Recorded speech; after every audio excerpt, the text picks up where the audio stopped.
Imaginează-ți că stai în grădina ta în toiul iernii. Este ger.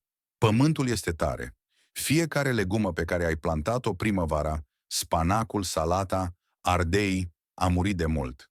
Scheletele lor maronii și putrezite sunt îngropate sub zăpadă. Aceasta este realitatea grădinăritului. Un ciclu constant de naștere și moarte. Dar privește mai atent. Stând dreaptă în mijlocul acestui cimitir înghețat, se află o singură plantă. Are o înălțime de 6 picioare. Tulpina ei este groasă și lemnoasă ca un trunchi de copac. Iar frunzele, ele nu sunt moarte. Sunt de un violet profund și vibrant. Și sunt vii. De fapt, dacă ai rupe una și ai mânca-o chiar acolo, în zăpadă, ai descoperit ceva biologic imposibil. Are un gust mai dulce decât o căpșună de vară. Aceasta nu este o poveste. Aceasta este varza mov de tip copac. Este o legumă care a uitat cum să moară. În timp ce tu îți rupi spatele plantând spanac la fiecare 30 de zile, doar ca să-l vezi cum înflorește brusc și devine amar în clipa în care se încălzește, această plantă face exact opusul. Crește literalmente într-un copac. Supraviețuiește căldurii arzătoare. Râde de îngheț. Și o plantezi o singură dată pentru a recolta frunze proaspete timp de următorii 20 de ani. Așadar, de ce nu se află acest verde nemuritor în fiecare grădină din America? De ce continui să cumperi pungi de spanac lipicios din magazin? Răspunsul este o capcană ascunsă în industria semințelor. Dacă intri chiar acum pe Google și cauți semințe de varză copac, vei găsi mii de vânzători. Dar trebuie să te avertizezi, nu le cumpăra. 99% dintre acele pachete sunt o înșelătorie biologică. Dacă plantezi acele semințe, nu vei obține gigantul nemuritor despre care vorbesc. Vei obține un impostor slab și amar. Rămâi cu mine și îți voi explica blestemul genetic care face ca această plantă să fie imposibil de vândut într-un plic. Și îți voi arăta singura modalitate de a pune mâna pe adevărata variantă. Pentru că odată ce o plantezi, nu doar cultivi hrană. Rupi ciclul sclaviei agricole. Bine ai venit la Reclaim Nature. Să vorbim despre leguma care ripostează. Privește-ți grădina. Ce vezi cu adevărat? Vezi un sistem conceput să eșueze. Am fost condiționați să acceptăm că legumele sunt lucruri fragile și temporare. Salata, spanacul, varza se nasc cu un singur scop tragic, acela de a muri. Le îngrijești luni de zile și în clipa în care ajung la maturitate, înfloresc, devin amare și putrezesc. Este un ciclu de muncă nesfârșită pentru o recompensă trecătoare. De aceea suntem sclavii anotimpurilor. Dar varza mov de tip copac este un defect biologic în acest sistem. La un moment dat în istorie, o plantă de cale a suferit o mutație. A ignorat semnalul genetic de a muri. În loc să înflorească și să se ofilească precum o legumă normală, a ales lignificarea. A ales să se transforme în lemn. Pe măsură ce anii trec, această plantă nu devine mai slabă. Devine mai puternică. Tulpina ei se întărește într-un trunchi. Sfidă gravitația. În timp ce spanacul tău este mort până în iunie, acest mutant intră într-o stare de îmbătrânire inversă, devenind mai mare și mai productiv cu fiecare iarnă care trece. În secolul al XIX-lea, pe insula Jersey, o rudă a acestei plante a crescut până la o înălțime de 18 picioare. Localnicii nu doar o mâncau, foloseau tulpinile uscate ca bastoane de mers și ca grinzi pentru casele lor. Îți poți imagina asta? O legumă cu care poți construi o casă. Gândește-te la logica acestui lucru. De ce am acceptat un sistem alimentar care ne obligă să muncim mai mult pentru mai puțin? De ce o legumă pe care o plantezi o singură dată și o recoltezi timp de 20 de ani, devenind mai productivă în fiecare sezon, nu este cea mai faimoasă plantă de pe pământ? De ce vezi reclame nesfârșite pentru roșii hibride noi și îmbunătățite care mor în 3 luni, în timp ce un miracol biologic care te hrănește o viață întreagă rămâne o fantomă? Există un motiv pentru această tăcere și nu are nimic de a face cu planta și totul de a face cu ceea ce poți și nu poți pune într-o pungă de plastic. Așadar, dacă această plantă este atât de superioară, de ce nu este vândută la Home Depot? De ce Monsanto nu vinde milioane de plicuri cu ea? Răspunsul dezvăluie călcâiul lui Ahile al agriculturii industriale. Nu o vând pentru că nu pot. Varza mov de tip copac are o trăsătură biologică unică ce o face un coșmar pentru corporații, dar un vis pentru grădinarul autosuficient. Este biologic instabilă când vine vorba de semințe. Această plantă înflorește rare ori. Este prea ocupată să crească frunze ca să se preocupe de reproducere. Dar chiar și dacă înflorește și produce semințe, acele semințe sunt inutile. Dacă plantezi o sămânță de varză mov de tip copac, planta tânără nu va fi o varză copac. Va reveni la o cale sălbatică, amară, ancestrală. Își pierde gena nemuririi, își pierde culoarea mov, își pierde aroma. Aceasta este capcana semințelor.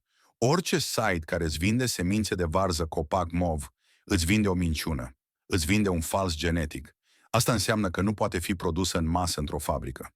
Nu poate fi pusă într-un plic de folie și expediată la Walmart. Acesta este adevărul incomod pe care nu vor să-l recunoască.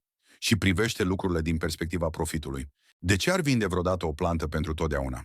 Dacă deții o varză mov de tip copac, ai o sursă de hrană care produce tot mai mult în fiecare an timp de 2 decenii. Încetezi să mai fii un client pentru că ei nu îl pot monetiza în fiecare sezon. Îl ignoră. Ar prefera să-ți vândă semințe hibride de spanac în fiecare primăvară decât să recunoască existența unei plante care face întregul lor model de afaceri depășit. Dar în timp ce industria o respinge pentru că nu este profitabilă, natura o răsplătește pentru că este rezilientă. Și asta ne aduce la al doilea paradox, gustul. Am stabilit că trăiește pentru totdeauna, dar are gust bun? Aici logica supermarketului se prăbușește din nou. Suntem obișnuiți să cumpărăm legume crescute pentru termenul de valabilitate, nu pentru aromă. Sunt apoase, fade și adesea amare. Și acceptăm că legumele de iarnă sunt tari și fibroase. Varza mov de tip copac răstoarnă complet acest scenariu. Când temperatura scade sub punctul de îngheț, majoritatea plantelor mor pentru că apa din interiorul celulelor se transformă în gheață și sparge pereții celulari. Dar varza copac are un mecanism de supraviețuire numit crioprotecție. Pe măsură ce vine înghețul, planta transformă activ amidonul stocat în zaharuri complexe. Aceste zaharuri acționează ca un antigel natural, coborând punctul de îngheț al sevei. Rezultatul este că, cu cât devine mai frig, cu atât devine mai dulce. În timp ce caleul din magazin are gust de carton în ianuarie, o frunză de varză copac recoltată din zăpadă are un gust mai dulce decât o boabă de vară. Este un profil de aromă pe care banii, literalmente, nu îl pot cumpăra, pentru că îl poți obține doar proaspăt, din planta vie, în toiul iernii. Și apoi mai este culoarea. Acel violet închis și profund nu este doar de decor.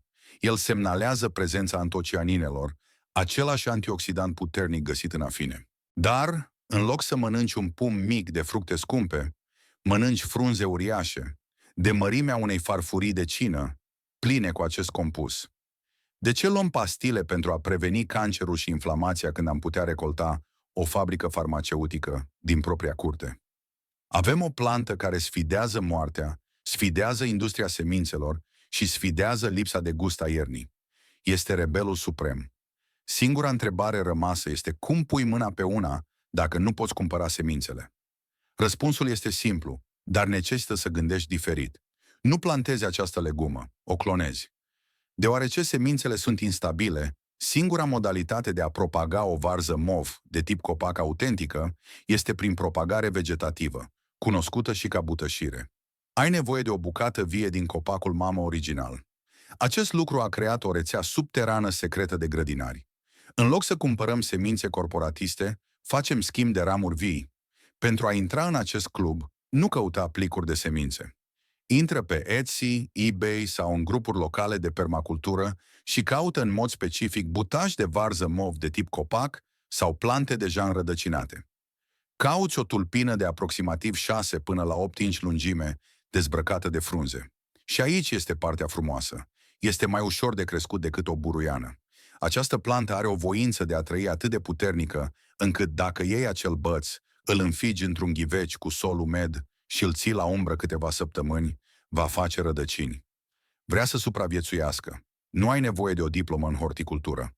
Trebuie doar să o menții în viață suficient de mult, încât să-și dea seama că se află în sol. Dar ține minte, aceasta nu este o salată mică. Este un copac. Regula tutorării. În decurs de primul an, va crește mai înalt decât tine. Lemnul este puternic, dar frunzele sunt grele, suficient de grele încât să rupă trunchiul la un vânt puternic. Trebuie să-i oferi o coloană vertebrală. Leagă-o solid de un tutore. Tratează-o ca pe un pom fructifer tânăr, nu ca pe o plantă de brocoli. Protocolul de recoltare. Nu tăia vârful decât dacă vrei să-i limitezi înălțimea. Recoltează de jos în sus. Rupe frunzele inferioare pe măsură ce ai nevoie de ele. Acest lucru încurajează planta să continue să se înalțe spre cer, creând acel aspect caracteristic de palmier, în timp ce îți oferă o sursă continuă de verdețuri în fiecare săptămână. Trăim într-o perioadă în care siguranța alimentară pare fragilă. Prețurile cresc, lanțurile de aprovizionare se rup, iar produsele de pe rafturi devin mai puțin nutritive în fiecare an. Plantarea unei verze mov de tip copac este o declarație de independență față de acest sistem. Când plantezi spanac, îți închiriezi siguranța alimentară pentru o lună. Când plantezi o varză copac, construiești un activ care îți va plăti dividende timp de o generație. Imaginează-ți că privești pe fereastră peste 10 ani, în mijlocul unei viscoliri. Restul lumii este gri și moartă, dar acolo, stând la 6 picioare înălțime împotriva zăpezii, se află gigantul tău mov, viu, dulce și gata să te hrănească. Nu ai plantat doar o legumă, ai plantat o moștenire. Oprește grădinăritul pentru sezon. Începe grădinăritul pentru viitor. Acesta este arhitectul de la Reclaim Nature. Găsește-ți butașul și lasă-l să crească.